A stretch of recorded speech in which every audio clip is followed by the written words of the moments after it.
কি আপনি বলছিলেন যে এই যে বাচ্চা এবং এটা হচ্ছে 7-8 দিনের বাচ্চা তাই তো এইটার বিক্রি করেন কিনা? হ্যাঁ বিক্রি করি। কত দিনের বাচ্চা কিনলে আমি পালতে পারবো? সাধারণত 1 মাস হলে ভালো হয়, কারণ ছোটবেলায় রিস্ক থাকে অনেক। কি রিস্ক থাকে? কারণ কি এদের ছোটবেলায় যেভাবে টেক কেয়ার করতে হয় সবাই বোঝে না। সবাই কিনতে পারবে কিন্তু টেক কেয়ার সম্পর্কে আমরা জানবো, কিন্তু তার আগে একটু দামটা যদি বলতেন। এরকম যদি 18 দিনের বাচ্চা বা 1 মাসের বাচ্চা আমি কিনতে যাই এবার তাহলে অনেক কেমন? অনেক খরচ। কত? 50,000-এর উপরে খরচ আছে। খরচ মানে আনতে লাগছে আপনার, বিক্রি করবেন কত টাকায়? তার থেকে এখন এটা তো আর এত ছোটবেলা না, একটু বড় হোক যাতে মানুষের 1 কাছে। মাসের বাচ্চা আপনি কত টাকা দিয়ে বিক্রি করবেন? তার থেকে আরো 10,000 টাকা 5,000 টাকা বেশি তো সেল করতে হবে। আচ্ছা, তাহলে আপনি 60 55-60 এর মধ্যে সেল করে দিবেন।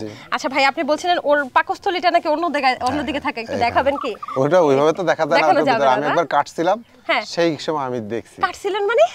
ও আমি তো মেরে ডাক্তার, আমার তো কোনো অ্যাকচুয়ালি এই ডাক্তার এই যে আমাকে এই জায়গা বাংলাদেশে কি কেউ জানে? খামারে এসে দেখে কি যে এটা কি তো তারা চেনেই না, তো তারা ট্রিটমেন্ট করবে কি? আচ্ছা, তারপর আপনি মানে নিজে যখন অসুস্থ হয়েছিল তখন আপনি কাটছেন? আমি তো সব মেরেই শিখছি, এইটা কিভাবে মরলো, এইটা ফুড পয়জনিং এর কারণে এরা নিজেদের মল নিজেরা খেয়ে ফেলে, তার জন্য পেটে গ্যাস হয়, 7-8 দিন পরে দেখা যায় মারা যাচ্ছে।